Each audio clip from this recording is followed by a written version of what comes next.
Hello, greetings from North Carolina, not South Carolina.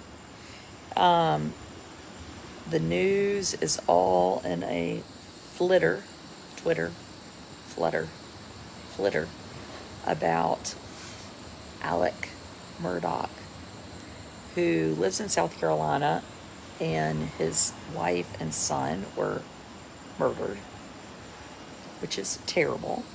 And it came out this week that charges for their murder will be coming to him. And I talked about this a little bit on my subscriber page, and I was like, how do you get to the point where where people kill their own family members?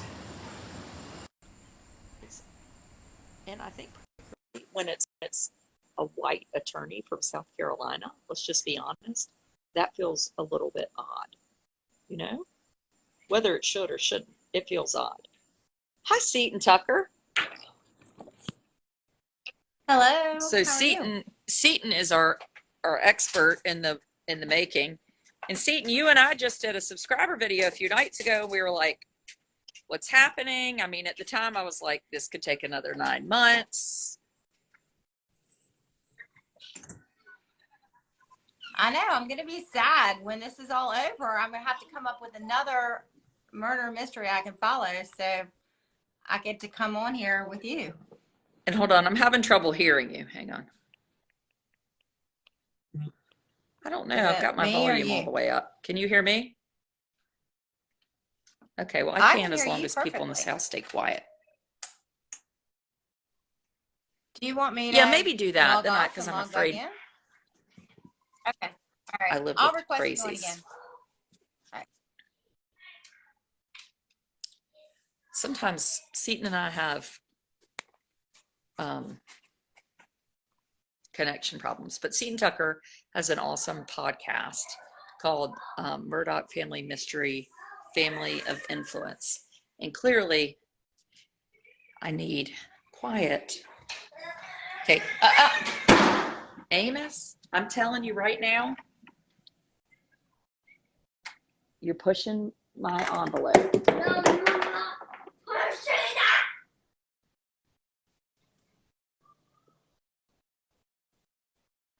Just in case anybody else is wondering how wonderful my life is. So I sent the doctor a message and said, he's insane. My son is 8 with autism, is insane.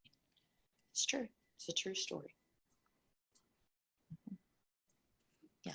You thought you were going to hear about the Murdaughs, but no, you're not. You're just going to hear about the Wood Nut Show. The Wood Nut Show. The couches with no cushions. Oh, hold on. Here's Seton. Impact of influence. Thank you. Thank you. I have a hard time. Oh, Seton, now I can't get you to come on. Of course, that was too easy for you to come on that quickly. Let's try again. They can't join your broadcast at this time. Oh my God. Why? It's not a dress. It's a cover up.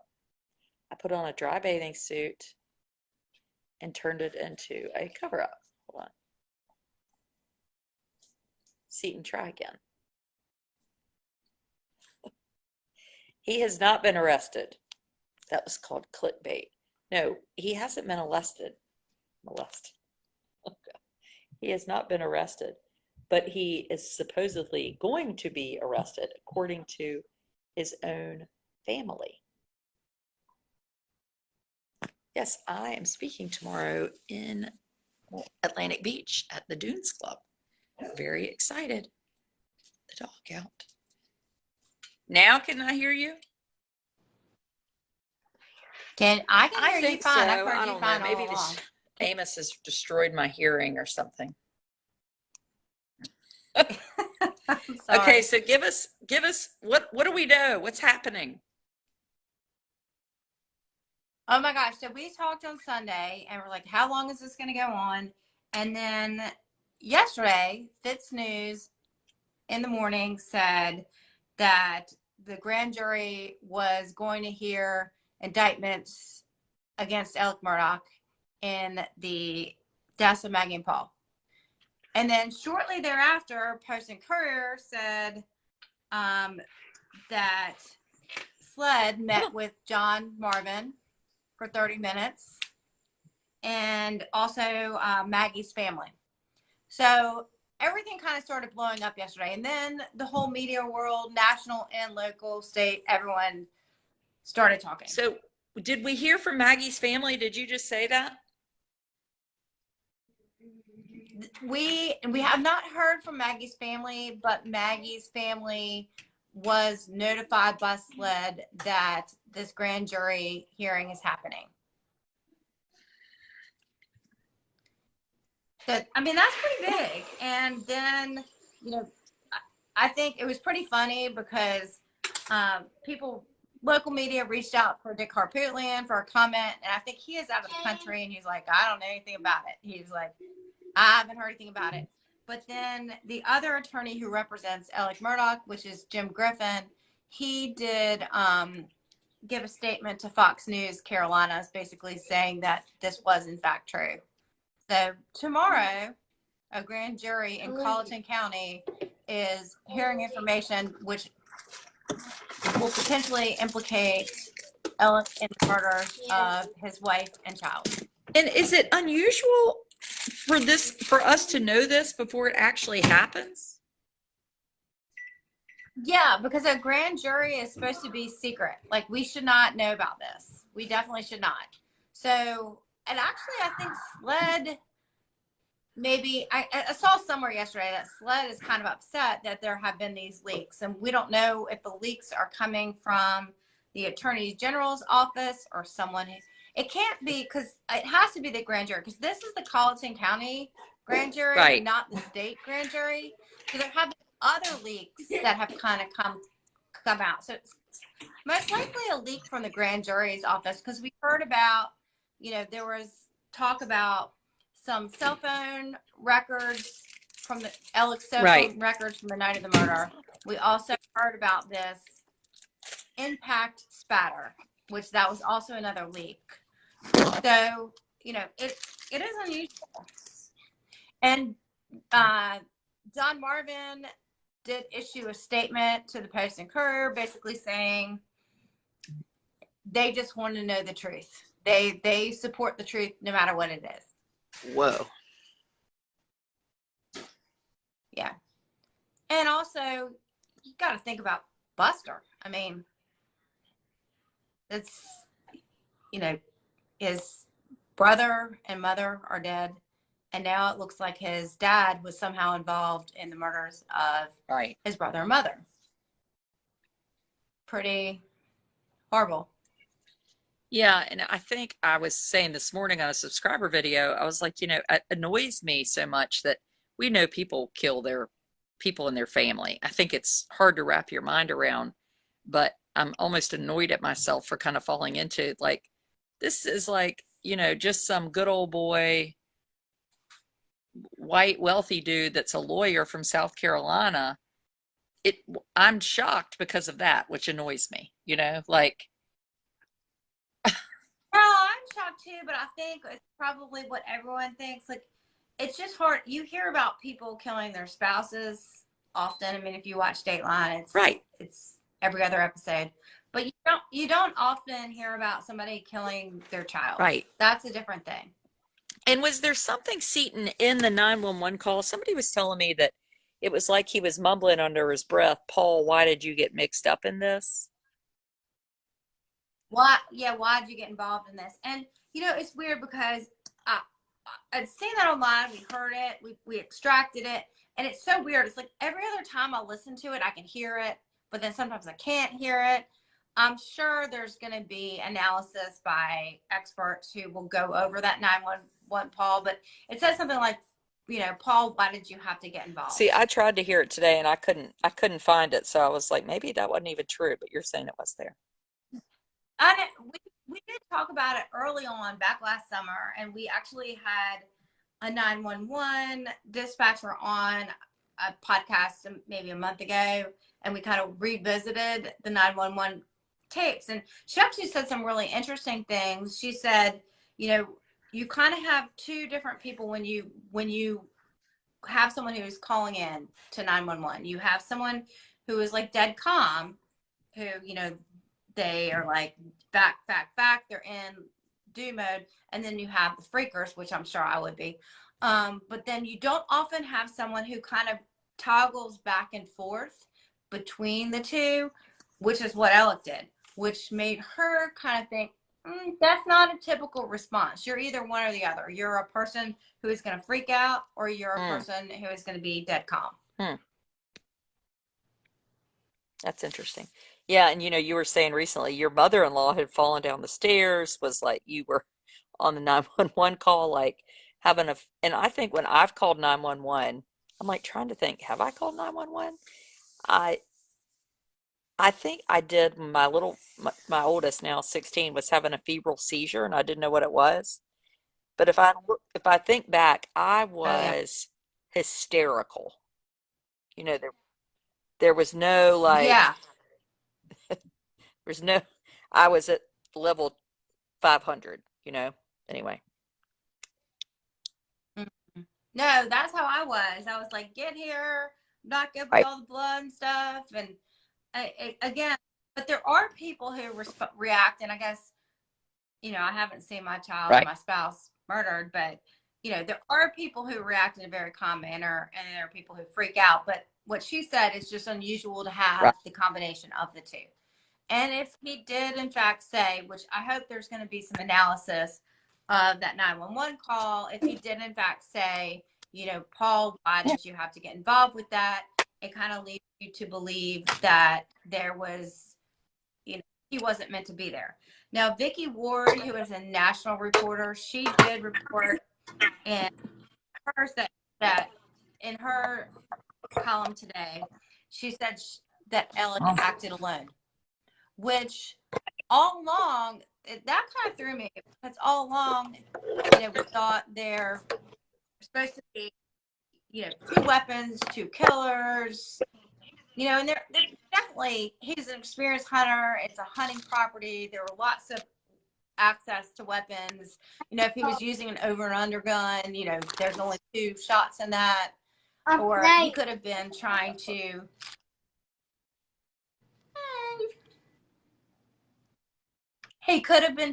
like throw the scent off to make people think there were two killers. But didn't they didn't find the weapons, right? Timeline. Or one of the weapons? I believe one weapon has been recovered and the other one hasn't. But don't quote me on that, because there's so many different. Not that that means anything either. I think that one has not been recovered and one has.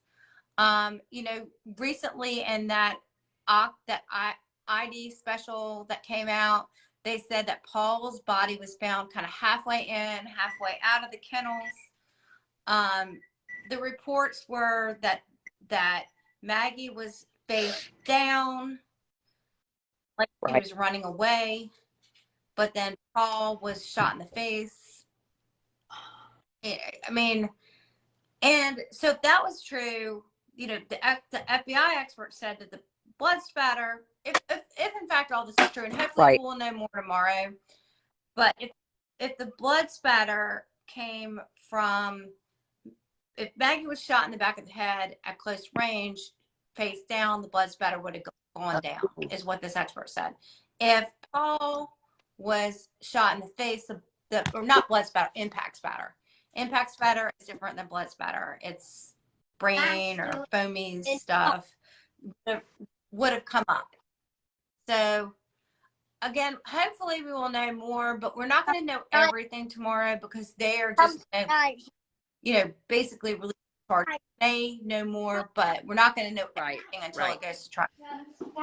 So tomorrow the grand jury is meeting.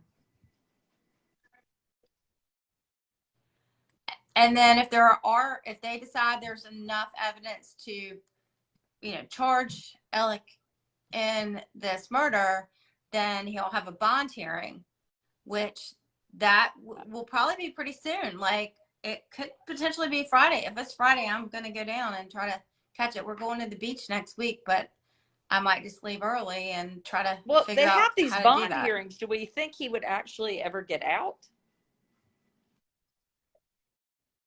No, he's never. I mean, he already has. He has what is, I don't know what his bond is. It's so high that there's no $70 million, whatever. It's millions of dollars, like the highest bond that has ever been set in this state. So he's not getting out, but he still has to have another bond hearing on this. What will also be interesting is, are they going to pursue the death penalty? Huh. I guess it depends what they charge him with. Yeah, definitely. I'm trying to Yeah, look and at what my about this notes. cell phone video that they're talking about in evidence? Right. So there were reports about, from the state paper had reports about this log of cell phone of him talking to this guy Chris Wilson, this like tower records, placing him at certain times, which the timeline was problematic even with these tower records. But then there are also reports, I think from Fitz News, but I don't quote me on that either. I believe from Fitz News about a video that was on Paul's cell phone earlier in the day.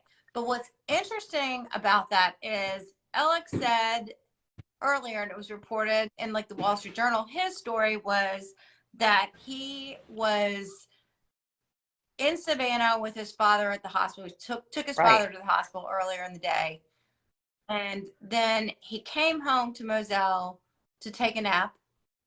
He claims he did not see Baggy and Paul. And then he says he then around 9, went to go see his mother, who lives approximately 20 to 25 minutes away, who suffers from dementia, but she's like round the clock care, to watch a game show. And then he stayed there approximately 20 minutes. And then, we know from the 911 call, he arrived at like 9:45. So that was a really tight timeline. There were lots of issues with that timeline, just from anybody. Why would you leave your house to go at 9 p.m. out to visit your parent for 20 minutes and then drive back another 20 minutes? It was Right. it was odd. It didn't seem to make sense. And also was inconsistent, the fact that he said he was not with, because he said when he came home to take this nap, he didn't see Maggie or Paul. So if he came home to take this nap, but then if there's a video placing him at the dog kennels with Maggie, now a lot of people think, well, maybe this is a video of them arguing. I kind of don't think it's probably a video of them arguing. I think it's probably, there's lots of rumors about a problem with a dog, who needed vet care, and that they possibly, so then they were, which makes sense for them to be out at the dog kennels. But it doesn't really matter. It just means that he lied about his story. He said that he never saw them that day. Yet if there's a video of him with Maggie, then that does show that he was. And the other thing about the impact spatter on his clothing, he said he didn't have anything to do with it. Yet you only get impact spatter on your clothing if you are next to someone when they're shot or hit with something. That doesn't, you can't get that from administering CPR or anything like that. Right. Huh. Well, thank goodness it's happening. This is going to make, her poor family and Buster, golly, Moses.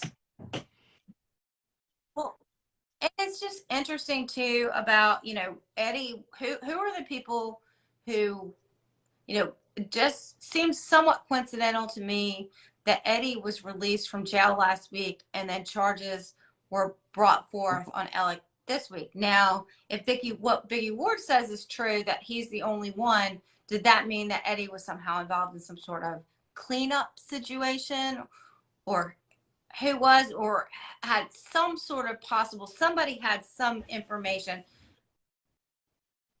that they've told law enforcement about him, and whether that's Eddie Smith Yeah. or Oh, someone I think else, Cousin we Eddie don't know. is an awful lot. Yeah, Peggy just asked, didn't their housekeeper end up dead?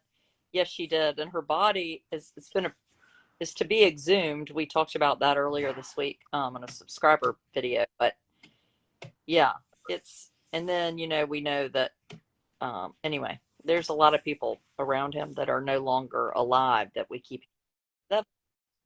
Well, and we should Yeah. talk about Stephen Smith. We know that last week was the year anniversary of his death. His death was reopened based on information that law enforcement got in the investigation of Maggie Paul's death. And on a positive note, I do feel like we should Standing with Stephen, the charity that they raised money to get him a headstone because his family could not afford that. They are installing the headstone this week. So that is very nice. Well, I'll look forward to hearing from you tomorrow and just seeing what we find out.